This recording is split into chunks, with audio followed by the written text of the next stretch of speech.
is MC Fireside Chats, a weekly show featuring conversations with thought leaders, entrepreneurs, and outdoor hospitality experts who share their insights to help your business succeed. Hosted by Brian Searl, the founder and CEO of Insider Perks, and powered by insights from Modern Campground, the most innovative news source in the industry.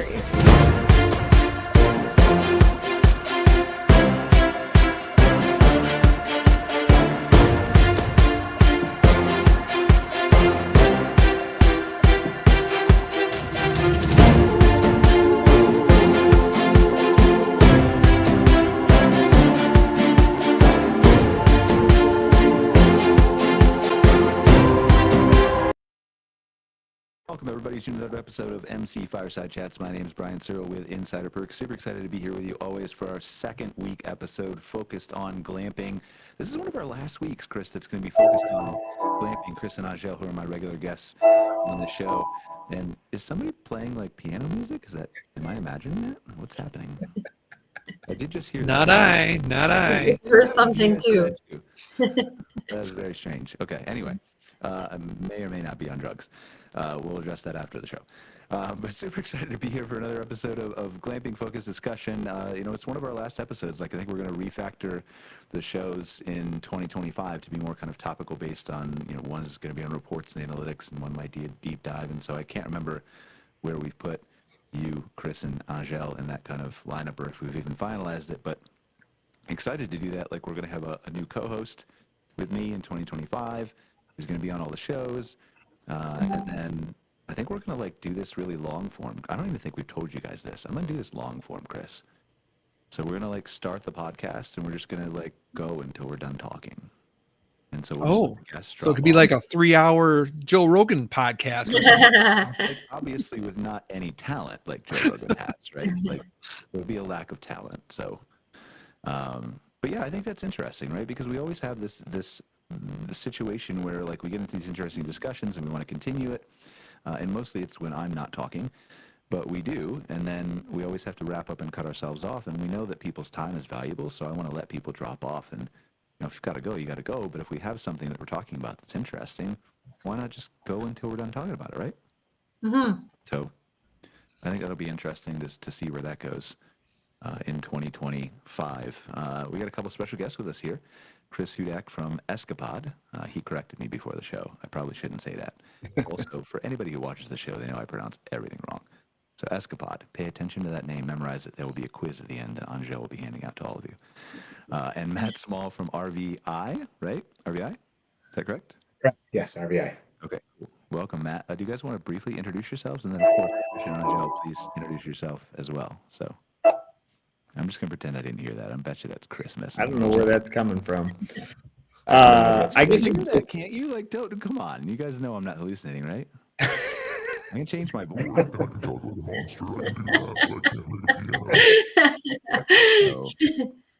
Anyway, sorry, please, Chris. That's all right. So I'm Chris Hudak, founder and CEO of Escapod Trailers. We're a manufacturer of small off-road campers. We live in the premium space of teardrop trailers, all composite one-piece trailers, all designed to go off-road. Awesome. Excited to dive kind of into that with you, Chris, and see all the things that you have to offer. Matt, you want to introduce yourself? Yeah, hi, Matt Small with RVI. We're a national planning and landscape architecture firm. I lead up the outdoor hospitality group within RVI, and really started with my love of camping in the outdoors in Colorado, and am excited to be here today and share a little bit about some of the work that we do across the country in the outdoor hospitality space and glamping.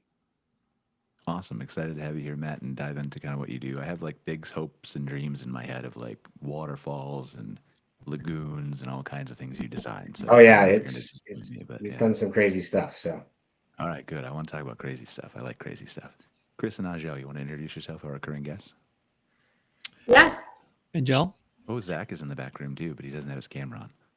There he is. Go ahead, sorry.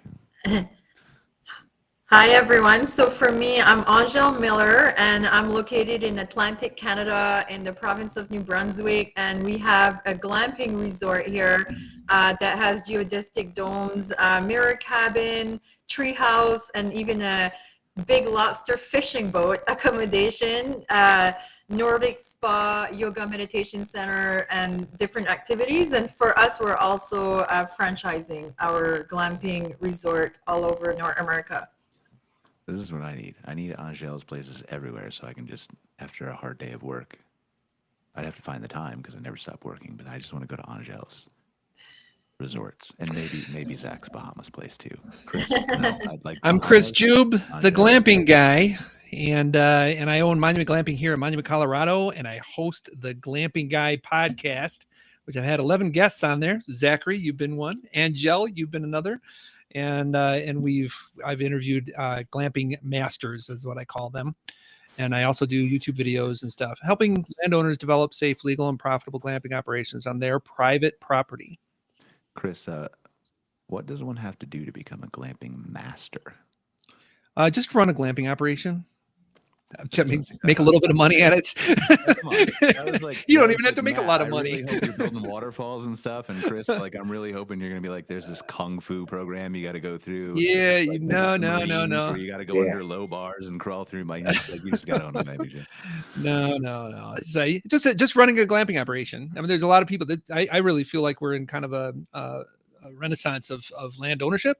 I just taught a class on our on ADUs, additional dwelling units or auxiliary dwelling units, and there's kind of a movement going on where landowners are allowed, and land use law is moving in that direction to allow for additional or auxiliary dwelling units. And I think glamping is kind of a flavor of that, where we're being with the right special use permits and things like that. That's what I do. But then other municipalities and things, Colorado just passed laws, California just passed laws, as primarily out west. Texas almost passed a law to allow landowners to offer rentals on their property, and glampers are all over that. So this is the whole state you're talking about? They passed laws recently? Yeah. Back in May this year, Colorado passed a law that it forbids municipalities from restricting ADUs. And counties are exempt from that. So I'm kind of out in the county. So I had to go a different route with a special use permit to be allowed to do this. But cities and municipalities by 2025 need to start allowing that. So someone with an acre in town could put a container home in their backyard and start renting it out starting next summer. But it has to be within the borders of what is considered a city. Like, what's considered a city versus a And county? cities or towns, municipalities, Okay. So they have So incorporated areas? Yes, Okay. incorporated areas. Yeah. And California, Idaho, Washington, it's really that western corridor have all done this too. California, I think, was the first one to do it a couple of years ago. But the idea is that the city planning laws of 100 years ago that were kind of forbidding the factories from setting up right next to the houses. I mean, there was some reasons for these laws, but we just live in a different time now. And we live in a housing crisis, and the states with unaffordable housing are coming up with more creative ways to make that housing affordable. But is it restricted to, like, are there restrictions around it where, like, obviously glamping can cross that line, but that's perhaps an unintended consequence or unintended? There's some, I'm sure there's specific restrictions to that. I'm giving you just the bird's eye view of it. Yeah, sure.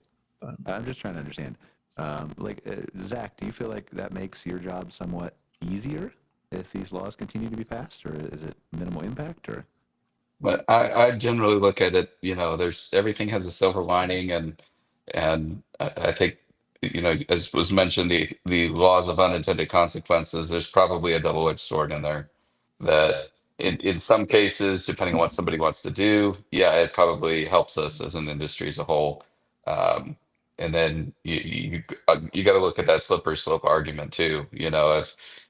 If we get some bad apples, we get some bad operators, people in there, that's going to build pushback. And for legitimate operators, people like Chris, Angele, that are out there that have gone through that process, done things right, done it the legal way, they're going to be paying for the sins of those that are sort of that fly by night, that look at that as a loophole, and I can get this through and they can't stop me anymore, and that sort of thing. So, I think that's one thing, and I hear Ruben talk about this from AGA often, is that as an industry, we're evolving, we're progressing, Right. getting a lot more sophisticated with it.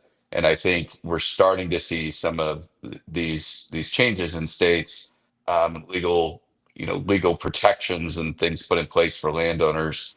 Uh, but I think as an industry, we still need to maintain that kind of sophistication, and that we're a legitimate industry. We're doing things right. We're doing it by the book. We want our guests to have unique, memorable, incredible experiences in a safe environment, and we want to go about doing that the right way. 100%. I want to talk to, I think, Matt first. We'll just talk, like, landscaping is obviously critical for a safe environment, right? We don't want people falling off cliffs. We need nice, slope, gentle. So before we do that, Zach, do you want to introduce yourself real quick since you came on late? Yeah, sure. I'm Zach Stoltenberg. I'm a licensed architect and director of the outdoor hospitality studio for Clockwork. We're based in Kansas City. Over the last 6 years, I've designed probably in the neighborhood of 75 different glamping, camping, luxury RV resorts, anything outdoor hospitality related. And we help people navigate that planning zoning process, do master plans, design units. We have partnerships with a lot of different people in the space that do all the wonderful things that we don't do. And we're always excited to help people start that journey of designing and building and opening their own glamping resorts. Awesome. As always, thanks for being here, Zach. Appreciate it. Matt, so let's talk about, I keep looking like that because Matt's hidden behind my camera. Like, I'm very bad with names, Matt, by the way. It's not just Right. a you thing. So, Matt, tell us about your company, how you got started. Yeah. So, RVI as a business started over 40 years ago down in Austin, Texas, and really has grown over the years. It started off in kind of in the master plan community space. And over the years has gotten more and more entrenched in traditional hospitality. Some of that is a crossover. We work with a lot of companies to build out hospitality programs and deliver those as part of their communities. And an extension of that through our offices in Florida and in the Sunbelt states in Texas, Arizona. We've gotten more and more involved with hospitality. Over the last 4 or 5 years, we've been immersed in the Sun Outdoors program, helping to deliver that across the country as they've brought more and more communities and resorts online. And then we've also worked with some of the other larger incumbents in the space, in the hospitality space for outdoor hospitality.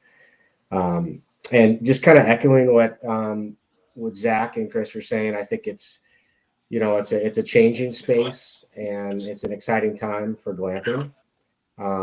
And also, we're seeing it as well with the folks that we work with.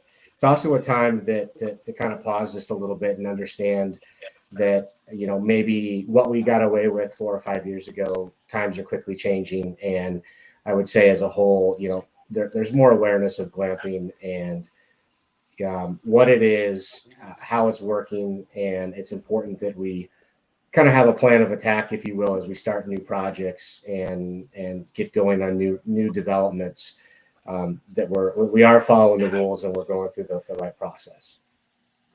Now, are you just focused on glamping, or are you glamping in RV resorts as well, or? We do it all. I mean, the reality is a lot of the folks that we work with folks that often have large acreage. So we'll work with people that have 500, 600,000 acres. And in a lot of cases, we see blended resorts, if you will. So the big push we're seeing is there's a glamping component, there's an RV component, there's even the villa home component, kind of the MH side. So we'll see a lot of different components. We do work with small glamping operators as well, down to the 15 to 20 unit sites. So we kind of cover a lot of ground, in the industry. Is it fair to say that your company kind of got into this as a result of COVID, or was it planned, or? It was through an engineering relationship that was doing a lot of the outdoor hospitality work for Sun. We were brought into the fold with that, and That was one aspect of what we were doing, was doing so much work with sun.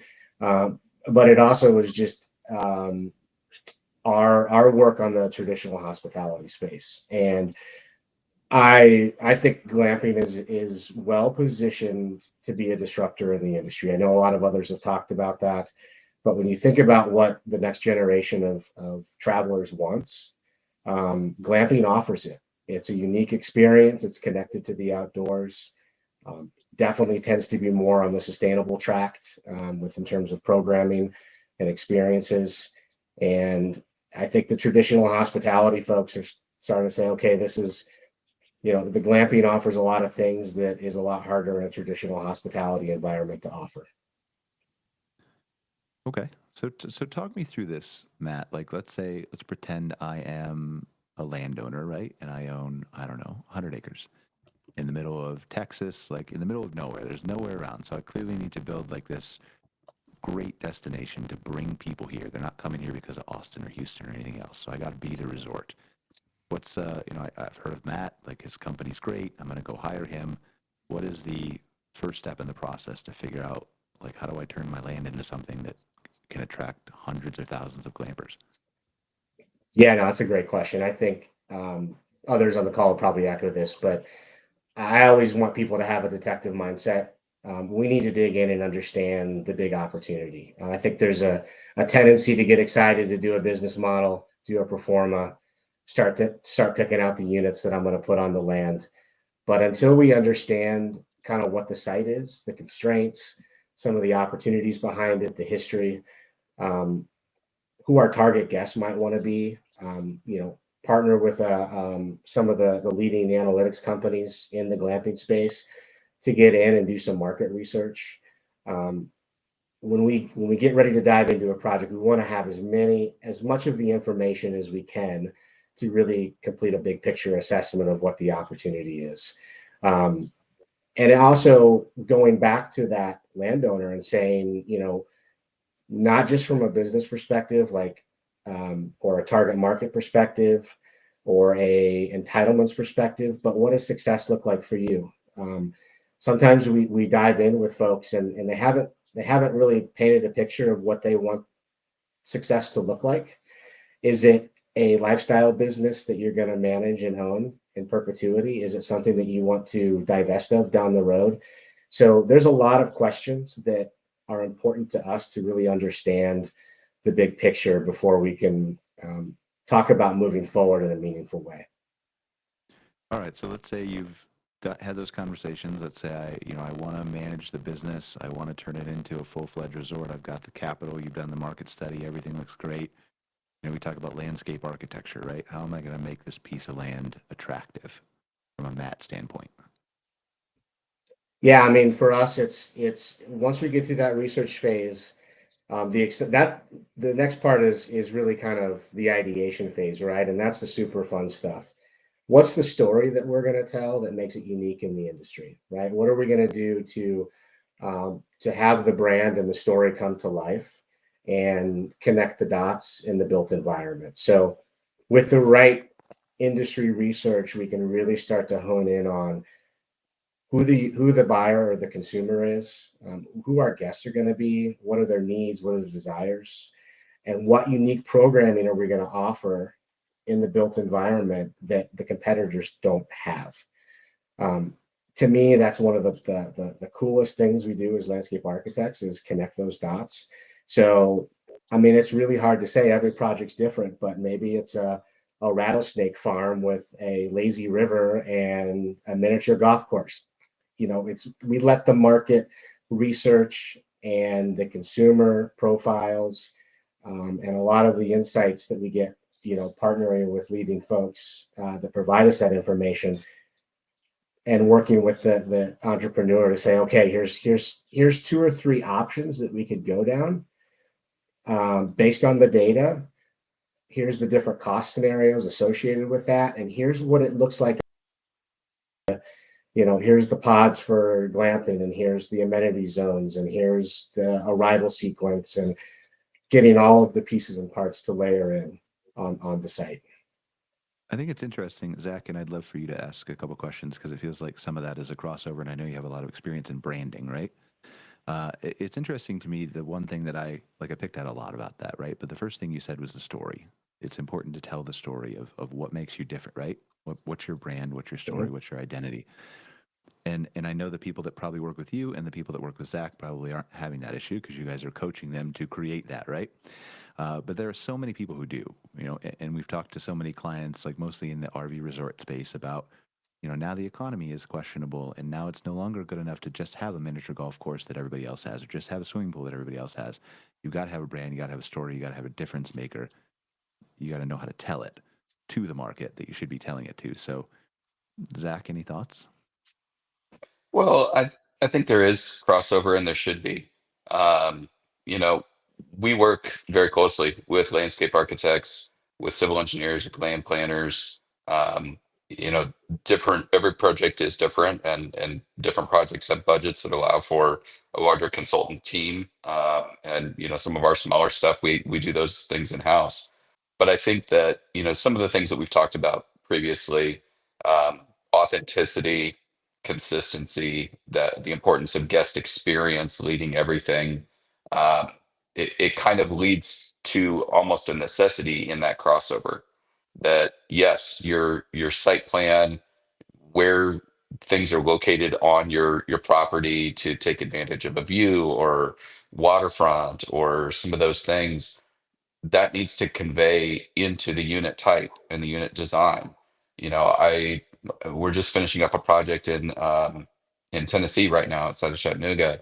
That it's absolutely gorgeous, and there's tons of rock and boulders, and there's almost 3 miles of the most beautiful, pristine creek you've ever seen. And we design units that have a lot of rock features in them because we have rock on the site. We design units that cantilever over the top of that stream and really immerse guests in that, and being able to lay down in bed at night and hear the water running over, around you, beneath you. And so when we approach design, it has to be consistent, and all that has to tie back to a unifying brand. And so I think the best design results come when all those individual disciplines work together very closely, and your site plan matches, your space creation and your zones, the unit types that are there, take advantage of the landscape features, and all of that ties back to a consistent brand identity and guest experience. So So, yeah, there's always going to be crossover. what if I could do Yeah, anything, I right? wanted So to. this is what. Please go ahead. Go ahead. Yeah, I would just wanted to add to that too. I think that whether it's a 10 unit glamping or a 2 unit glamping site, all the way up to 1,000 units in a big master plan resort, there's always trade-offs. It's never perfect. Like you never start off with A to Z and it's a straight line. It looks more like a squiggly line that goes back and forth. And so with strong brand principles set day one, and having a confidant or a consultant that you're working with to help kind of ask some big questions and have the brand principles, you can always come back to those. So I always encourage people, have a story, have a goal, have a target in mind. How are you going to differentiate? What are the unique things you're going to offer? And then as you start working through the technical execution of that, you always hit bumps in the road, but you can always come back to your brand principles, and you can make evaluations and pros, cons, trade-offs based on those brand principles. Because at the end of the day, not everything can happen the way you want it to, but if you stay focused on impact and differentiated position in the market, you're probably going to come out ahead. Zach, I don't know if you know, but you're frozen on my side. I don't know if he's frozen for everybody else, but it's a very flattering picture in case he's not. So, but in case you want to, I don't know, refresh or something like that if he's frozen for everybody else. But anyway, I think that, one of the things that really interests me is this thought process, right? And I think that it's valuable for a second to explore how do I begin that process, because not everybody has access to a Matt or has access to a Zach, right? And certainly if you are ambitious enough and have plans to be in this for the long term and not just flip something really quick. And not to exclude the flippers, there's a market for that too, right? But I'm interested in your thought process and how you unpack some of this stuff, right? So I think it's, and I'm not minimalizing this, but I think it's easier if you're over a creek, you know what your attraction is, right? You want to bring people close to the water, you want to do all that. I think it's harder in my example, unintentionally perhaps, of the field in the middle of Texas. I mean, let's say I partner with Jerry Jones and it's like my quarterback sucks, he's injured. Here's $1 billion, do whatever you want with it, right? Where do you start with that? Like, I think of it like, did you guys ever play Roller Coaster Tycoon when you were a kid? You ever play that on your computer? Oh yeah. Big and like I said, Sim City, yeah. When you got the plot of land that had like the giant rock there, and you're like, I really want to build a coaster there, but I can't move that rock. Then you're constrained, right? But when you had the field and you could dig and go up, down, whatever way you wanted and sculpt the hills, then the sky's the limit, right? So if you had a client come to you to do that, like, what does your vision look like? Like, what if you could build anything, Matt? What would it be? I mean, for me, I think I always encourage people, if you have to start and you have to bootstrap and you have to kind of, do it on your own for a while. You don't have to bootstrap. You have $1 billion, Matt. All right. Anything So if I could do anything, that's a great question. One of the reasons that I am really keen on glamping is I do believe that it's the one niche within real estate and within hospitality that can help tell a story and connect with people in a different way. And I'm personally really passionate about leaving the climate a better place, leaving the world a better place. And my goal is to help entrepreneurs and glamping folks tell the story of how they're connecting to the environment and how they're connecting to place in different ways. And, on the coattails of regenerative travel, how can we bring people to a resort and educate them and immerse them in new experiences that they can take back to their communities and give back and look at positive climate initiatives that they can bring back. So if I had $1 billion, I would probably start there. I don't know what all that looks like just yet. You would start there. How much are you going to spend, Matt? $1 billion, maybe $1 billion, maybe $1 billion. If it's Jerry Jones, he's got money. No, so I do think that it's for $1 billion. I love the concept, and we're doing this on some commercial projects that we're working on where it's a hospitality mindset, but it's driven around community engagement and programming, things like urban agriculture, community gardens, farm to table, pollinator habitats, native habitats, and creating a learning academy, if you will, or an immersive learning environment that people could come and visit and go on vacation, but they're learning and they're participating, and just kind of a different immersive way of thinking about spending your time. Saving the earth and educating people. Beat that, Zach. No, I agree with Matt. I think You can't. You gotta one come of up with the your own idea. one of the emerging trends that we're seeing, I'll call it like a subsect of glamping, and we've all talked about the terms, what is glamping, right? And I favor the term experiential hospitality. But I think there's a subsect within that if I had to put a name on it, and I'll coin it right here, I'm going to take credit for it forevermore in the future. It's transformative hospitality. There's an emerging desire for people to come out and have these experiences, but to leave impacted, to leave changed, to leave with a new skill or something that they've learned. And we're seeing a focus, I would say, really a lot more in this last year, where even among existing glamping operators, they're realizing, they're listening to their guests, they're taking that feedback seriously, and they're looking to deliver a more immersive experience. And they're saying, we've already done the easy stuff, right? Like, we put up the swing, we've got some Instagrammable photo spots.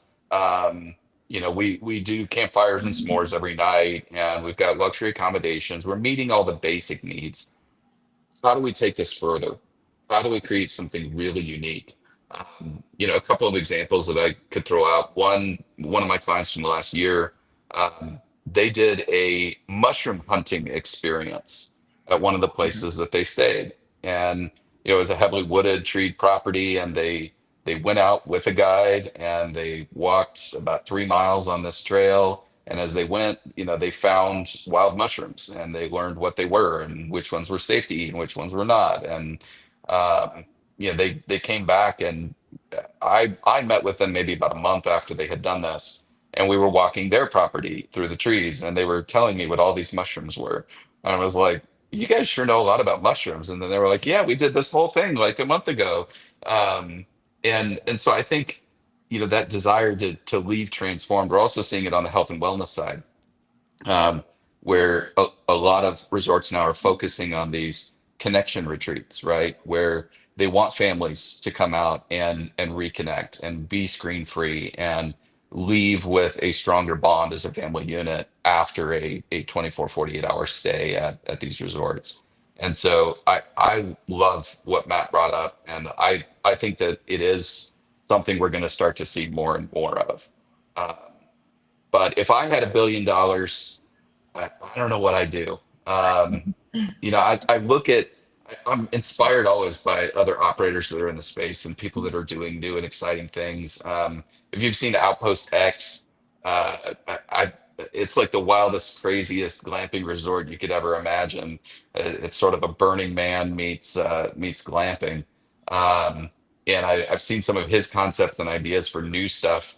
They're trying to bring on a jungle site sometime in the next year, and then a live action Viking camp where like staff would be in period dress and everything. Um, and it's I think really the sky's the limit of what we can do, and that's one of the reasons I like the outdoor hospitality industry is there's just no rules, there's no guidelines. You can do whatever you want, and if you're sticking to your brand, you're connecting with people, it's resonating, it's working, it's going to be successful. I agree with you. I don't know if you guys can hear me. My screen just froze, and I have like a tab in front of me, so I'm just going to keep talking and pretending. Your screen's the only one freezing. I can see Yeah. everyone beautifully. Everything's going great. Hey, I got a couple thoughts on this, Brian, if you don't mind. Please, I was going to share the Yes. Outpost X website. That's when it froze on me. So Yeah, Matt said a few. The word story came up. I read a book maybe 2 years ago. Matthew Dix, the Story Worthy, very good read, and then it helped transform a lot of what I do at Monument Glamping. Because I'm subtly surprised at how many people want to know my story as a glamping operator, of how this came about. I tell it a lot ever since I read that book, because people want to know the story of the host and of how this property came about.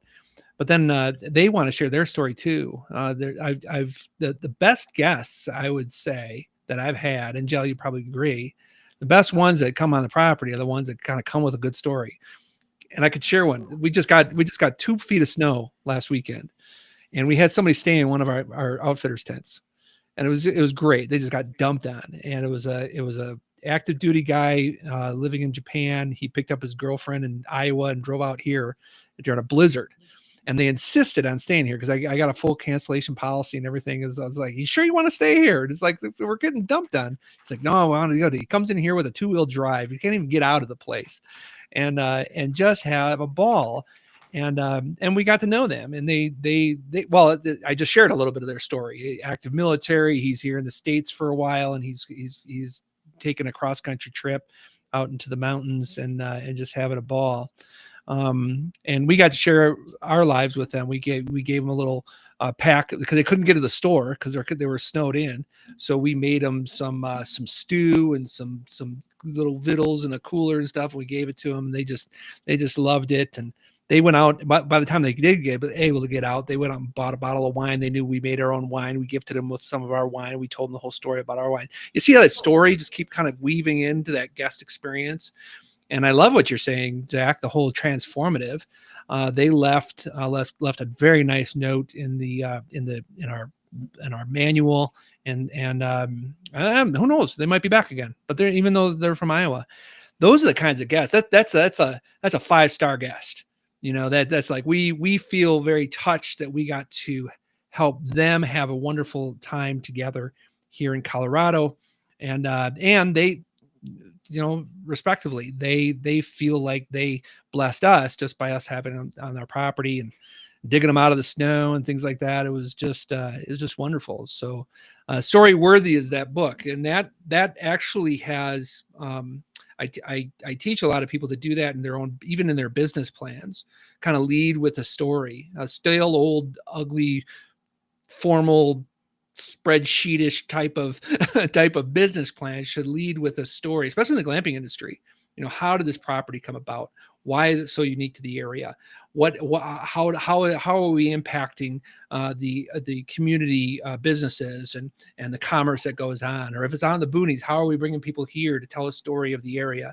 All that stuff. It's all in the story, man. I think that's what travelers want to know is the story. I like to know that when I go to visit an area. I want to know, who are the founding fathers of this Huck down, wherever, even if it's out in the boonies. I wanted to kind of know what's going on. That's the kind of traveling that I like to do. And I think glamping people like to do the same thing. Yeah, 100% agree. I want to get to Chris real quick, and I'm going to try to hang in here as long as I can. I don't know if I refresh the browser, if it'll actually stop the stream. So I'm just going to sit in here and see what happens. But Chris from Escapod, do you want to tell us a little bit about your company? Yeah, I feel like I should sell liability insurance. You guys talking about rattlesnake farms and mushroom hunting? Like, I think the liability insurance would have been a better play than travel trailers. So my wife and I started Escapod in 2016. Basically, it's a pretty normal story, right? It's like we were looking for something on the market that didn't exist. We were traveling at the time, doing a lot of mountain bike racing. Decided to build our own trailer. As we traveled in that trailer for a couple years, we had a lot of friends asking, hey, like, can you build us one? And really started pretty organically with a product that we had built for ourselves. From 2017 to about 2022, we grew to 80 employees.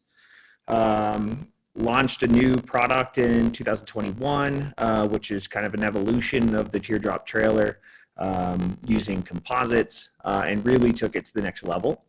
And so what we're seeing, as it relates to glamping is a lot of what you guys are talking about is these people who are seeking experience. And so most of our customers are saying, hey, we really want to experience the Alaska Highway or maybe the Baja.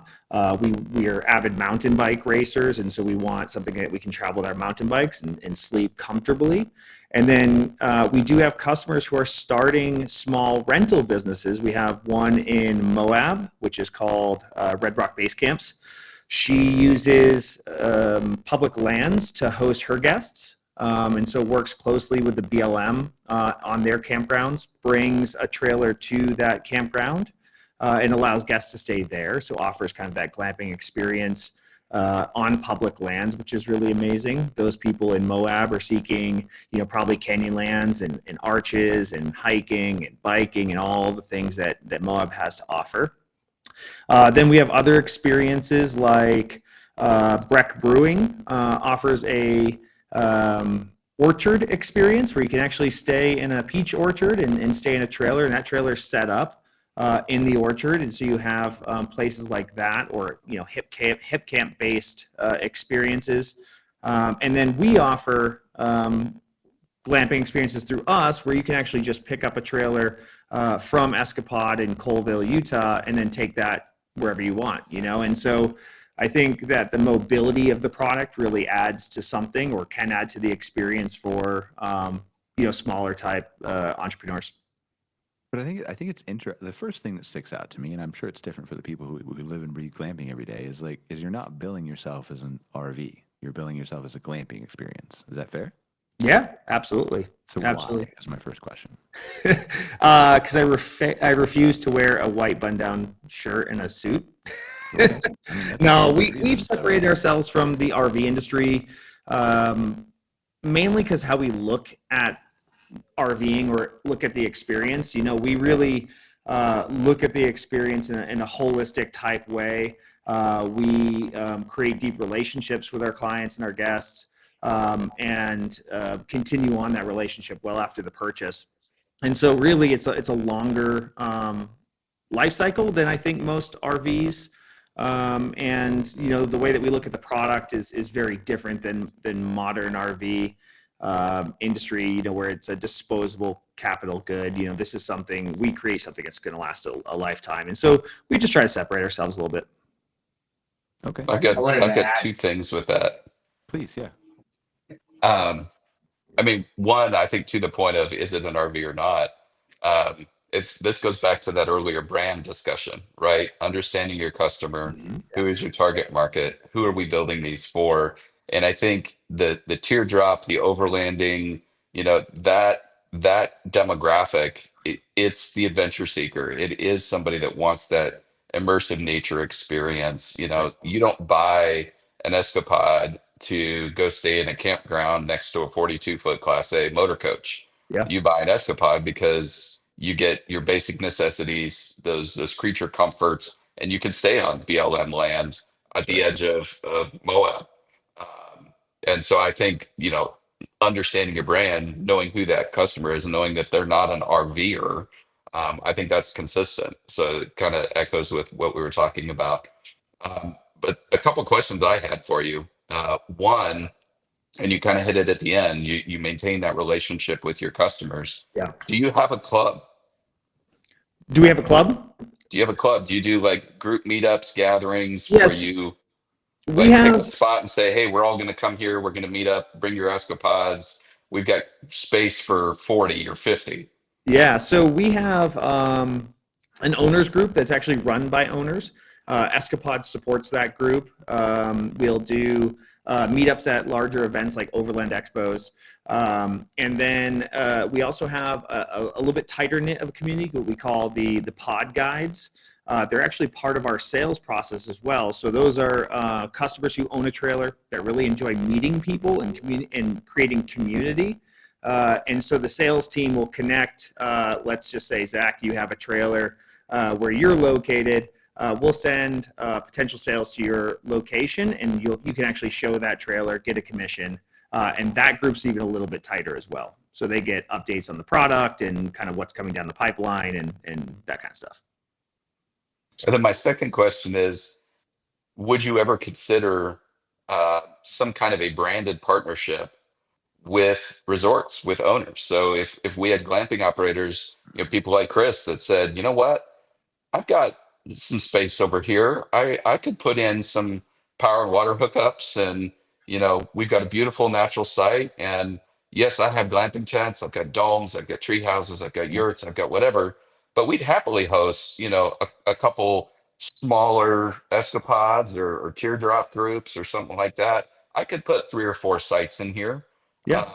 Would you ever consider doing like a branded partnership where you could put that out to your customer base and say, hey, we're building a network of resorts and properties that are open and welcoming to you guys? Yeah, absolutely.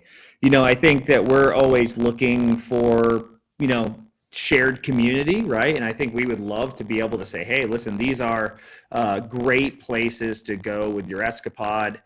We have sites that are designed for, trailers of this size, and really be able to share that community in places to travel and experience. Absolutely. I have some questions. I think. Okay. Oh, sorry. You guys, I'll throw it out there and then I'll be quiet. And then it might dovetail into some of those questions. But Chris mentioned something that caught my ear, and it's something we see a lot. That's the crossover space, right? A lot of crossover, non-traditional groups that are embracing the concepts of glamping and the experiences of glamping. And I wanted just to point out, I think that the glamping entrepreneurs of the world can be the leaders with this. Groups like the breweries, groups like, you think about, if we're in the business of selling experiences and the Escapods are one way to have those experiences, what are all the tangential crossover businesses that could partner with glamping folks that would provide those experiences and make it that much more rich? I mean, the possibilities are endless. We're seeing it with some of the big name brands, clothing brands, entertainment brands that are like, hey, wow, if we just plug into glamping, all of a sudden we've doubled our opportunities in the marketplace. Yeah, I think breweries are a perfect example. It's like have a few beers and a nice place to sleep. I'll take that. Yeah, Yeah, for sure. sounds great. Yeah. Wineries do it. We do well with wineries as well. They obviously have the space and the land to host a small camper, no problem. I mean, they're oftentimes in some of the most beautiful parts of the country. The campers themselves require a very small footprint as it regards to services, right? They've got water on board, they've got power, they've got everything they need, so they're all self-contained. So we see a lot of landowners using them on their existing pieces of land because they don't need those larger capital expenses to get services in. Makes sense. So Zach, two things: transformative hospitality, and if this idea comes to fruition, how much commission do you want off this, since it's your idea? No, I'm following in the footsteps of those that came before me. I may have found a label for it, but no, I think it's something that we're going to continue to see more and more of, and I hope it grows. Like, I 100% agree with you, though. It's just from a transformative hospitality, and not even outdoor hospitality, even though that's what we're generally talking about. Just taking an example from my own travels of going to Slovenia and discovering their wine country and coming back and drinking more wine instead of the typical whiskey I do. Like, it's a transformative experience because I learn more about the wine. I understand it. I know next to nothing about it still, but I know more than I did when I left, right? And so in some ways, like, I think that's probably one of the less well thought out examples that you're talking about, but it's transforming your experience, right? Yeah, and I think a good point that was brought up that Matt mentioned too, those partnerships. There's so many opportunities, and I tell this to a lot of clients that we work with. You don't have to create every experience on property, and sometimes it's better not to. Look at what's there. Look at who's around you. When you have that, brewery that's 2 miles down the road, work out a deal with them. Put together a beer tasting, a flight where they get to go down, tour how they make it, and sit down and do a tasting with 5 or 6 different kinds of beer and learn about it. Talk with their brewmaster, figure out what they like. We've talked about coffee experiences. We've done whiskey tastings. You don't need to build a zip line on your property to create an experience. If you've got a zip line, 20 miles away, you need to facilitate it. You need to let your guests know that it's there, that it's available. Even put a referral link or a booking deal on your website to where they can book that at the same time they book their stay with you. So I think those partnerships and those opportunities are one of the things that make successful glamping operations more successful. Well, and I think that's something that we need to talk more about in this industry, right? Like, not just glamping, but outdoor hospitality as a whole, although we're focused on glamping today. I think that people don't realize, they don't even think that, if that makes sense. Like, I just came back from an Ojai conference that had lots of great education in it, right? But you hear the same kind of things that you do every year, like Wi-Fi is an amenity, and of course you need a playground if you're trying to attract kids, and here's how to do swimming pool maintenance and certification. But there's no Zach standing up there, and I think you were there in Kansas City, right? But there's no Zach or anybody else standing up there and saying, like think about outside the box, right? Like, you don't have to invest $100,000 or more in a water park if there's a wonderful community pool down the road that you can partner with, or the brewery, or all the examples that you're giving. I think people just don't think to think. Is that fair? Yeah, and if you don't mind, Brian, I'll add to that, like what you guys are saying, like Zach, the transformative hospitality. I mean, for us, just to feed on that, like, that's kind of how we built our resort to become an award-winning resort, is because we've integrated that in every level. Just to give an example, like in our region, there's a lot of oyster farm.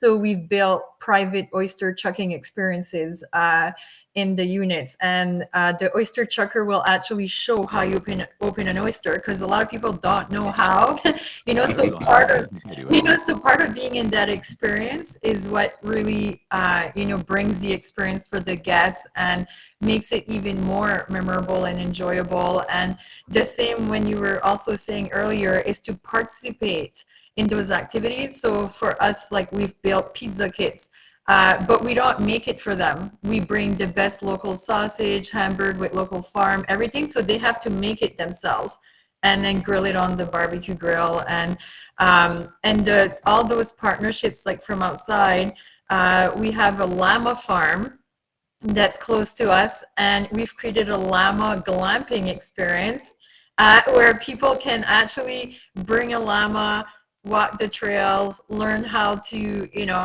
how they live and how to feed it. They get to feed it, and then they get to glamp at night. So there's many things, like you said, is to really think outside the box and reach out to those local companies. The microbreweries are really big growing. Also segment that's in demand, and sometimes a lot of those microbreweries, they'd be happy to bring a container style microbrewery, close to you, even on your land. Like, we've actually had a few local microbreweries that approached us on that aspect, because it's not expensive. It's very simple. It doesn't need to be complicated, just a simple design, but it also elevates the experience, even for them as a microbrewery, but for also a glamping operator.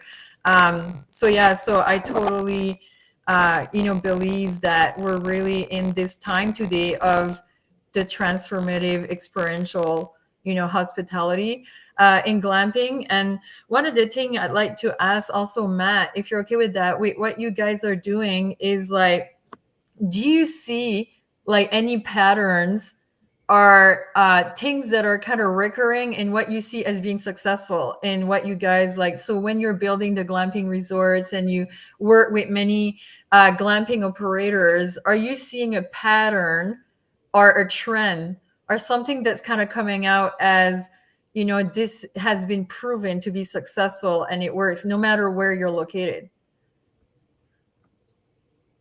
Well, it goes back to what everybody else has talked about, and that is what I've seen be the most successful is if we can get to that genuine, authentic story that connects to the place, right? It connects to the guests that want to be there. And that's what's that unique story? What are those unique experiences? And if it's different than everybody else and it connects to your target market, then we're seeing that as the key to success. And it's the little details. So it's everything you just said. I want to know more about the llamas, by the way. We had a client that we talked about baby goat glamping experience, but the llamas sound cool too. It's the details, right? So if you're going to have, let's say you're doing a family eco tour experience, right? It's the big picture stuff of connecting them to a off-property experience to go tour XYZ Botanic Gardens or XYZ, nature preserve and have a curated tour. But it's all the little things you can do when they come back on the property. It's to me, if you're going to sell a unique experience, it starts when someone's looking at your property, the story you tell, the engagement before they even show up on property. Are you booking the tours? Are you booking the little activities? When they show up to check in, are you giving something for the kids to do? If it's a family eco tour that connects them back to the things that they're going to do, right? Maybe it's an activity guide. One of the things that we see, find some nonprofits, right? Find some local nonprofits or national nonprofits, like National Wildlife Federation has a bunch of curated experiences for kids all about connecting to nature, right? And a lot of times those are low cost things that people can grab. On site, right? If you're an eco tour focused, have a nature play area, right? And let the kids go out and play in the mud. And I know that's scary for a lot of parents, but be intentional about it. Focus on every single piece that someone's going to interact. We always call it like a day in the life journey. When I'm booking, when I show up to check in, when I'm on property, when I'm off property, all the little details that make it rememberable, right? So if someone says, I remember that entire experience and it was unique. I know there's folks that have talked about it at some of the AGA conferences and whatnot. Follow up with them, right? When you follow up with them, have that unique touch point that makes them remember that experience they had 6 months ago. That's what we see being very successful, moving the needle for folks that are really killing it out there. I think if I can weigh in too, just from an outsider's point of view, is that, you talked about authenticity, right? Is like if you offered, I think what you guys call it, the Outpost X experience, maybe up in Alberta, it's not going to work, right? And so it's got to be authentic. But I also think that guests can sense passion too. And so, like, if the best gifts you can give as a gift giver is things that you're passionate about, because you're like really enjoying giving this gift to someone.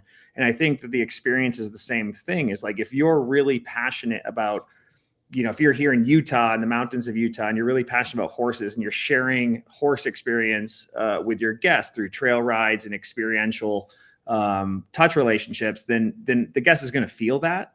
Where if it's like, you've never had you don't have kids and you're trying to offer a playground and you have no idea what kids are all about and what they're looking for, the guests are going to feel that too. And I think that, like, it's authenticity is part of the passion that you have for whatever experience that is too. Yeah, I think it goes back to a hosted experience.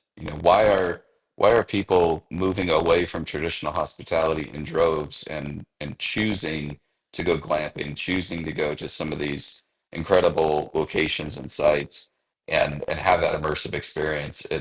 They're after a hosted experience, right? It's not just, well, give me your credit card, here's your keypad, and hopefully we don't have to talk anymore, because if we do, then that means something's wrong.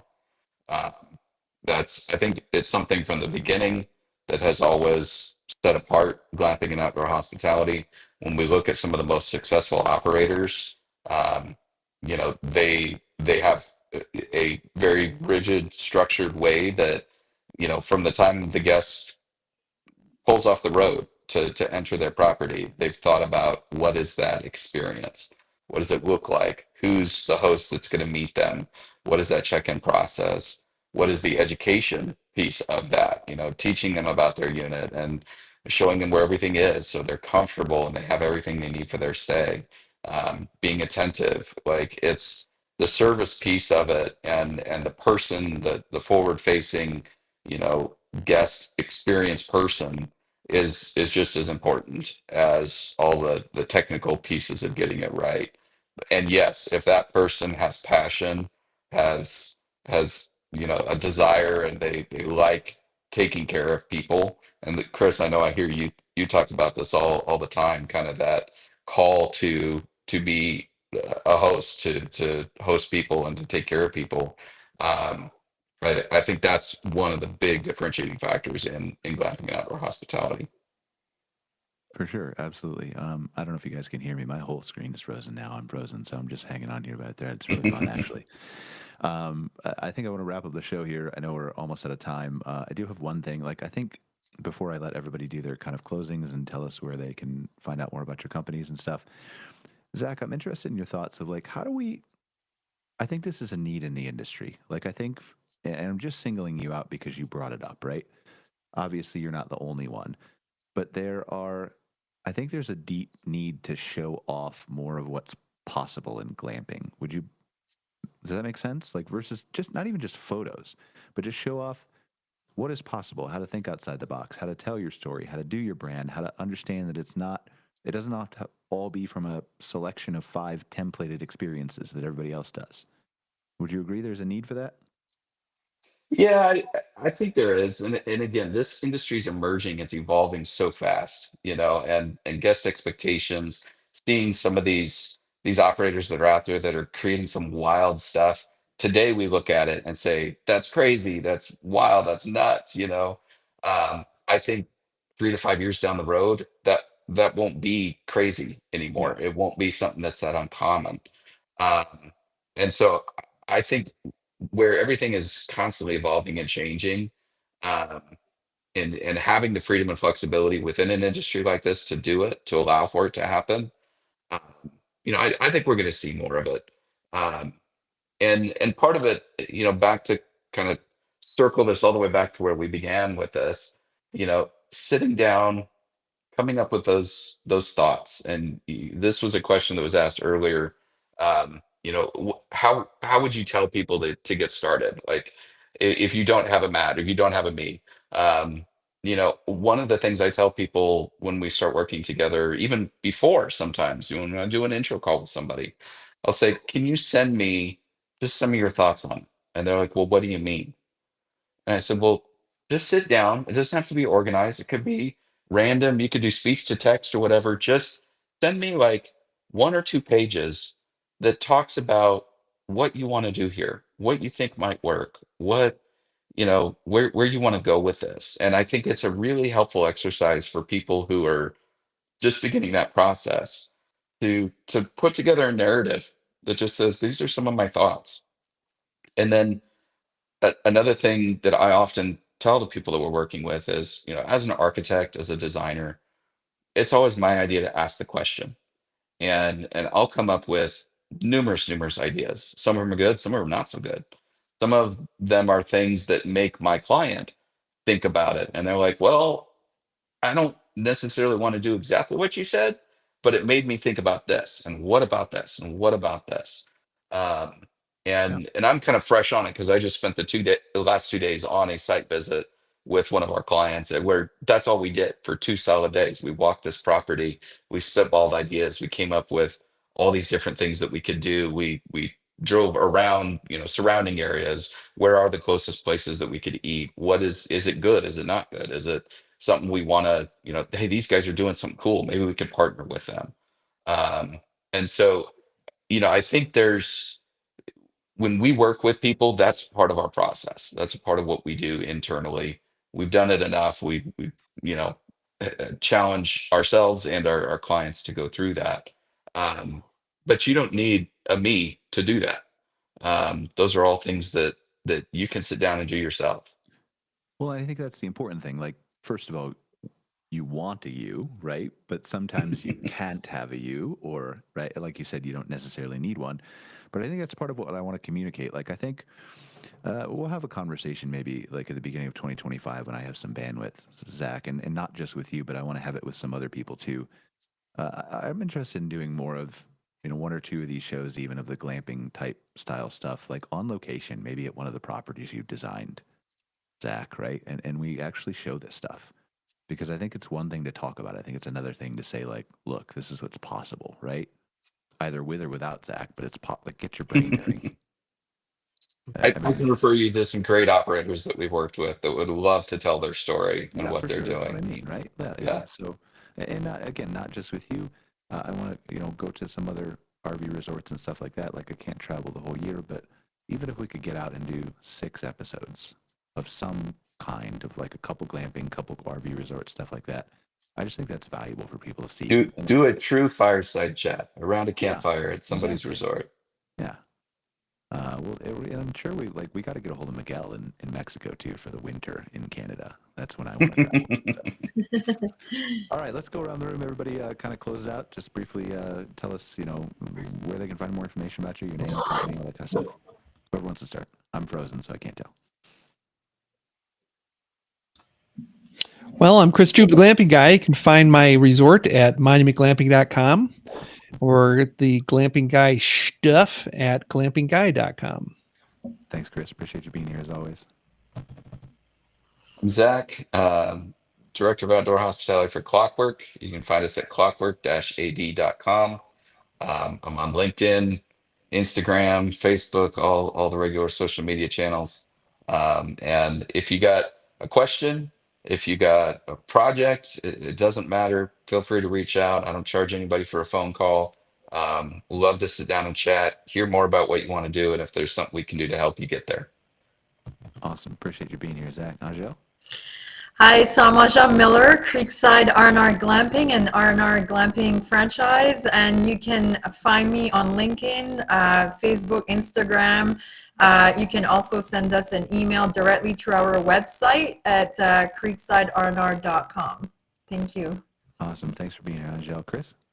Hey there, Chris Hudak, CEO and founder of Escapod Trailers. You can find us at escapod.us. Best way to reach out to us. Thank you. Awesome. And last but not least, Matt? Matt Small, RVI, Director of Landscape Architecture. I'm on LinkedIn and Instagram. Probably easiest to drop me a quick message on email, msmall@rviplanning.com. You can also go to rviplanning.com. We have an outdoor hospitality page there that breaks down some of the folks in our group that specialize in the hospitality space. Awesome. Well, thank you all for being here. This is going to be a weird end of the show. Shar isn't here. She's going to try to hit the end stream for me backstage, but if not, that'll just be kind of an abrupt cutoff. But thank you all for joining us. I really appreciate it. We're looking forward to another episode, talking next week with campground owners and stuff like that. Just really excited to see where this industry is headed. Keep talking with all of you wonderful, brilliant people on the show who we have here every week, and just getting new ideas and exploring new topics. So thank you all for being here. And Shar, go ahead. We'll see you whenever we see you. And take care, guys. Thanks for joining us for this episode of MC Fireside Chats with your host, Brian Searl. Have a suggestion for a show idea? Want your campground or company in a future episode? Email us at hello@moderncampground.com. Get your daily dose of news from moderncampground.com. And be sure to join us next week for more insights into the fascinating world of outdoor hospitality.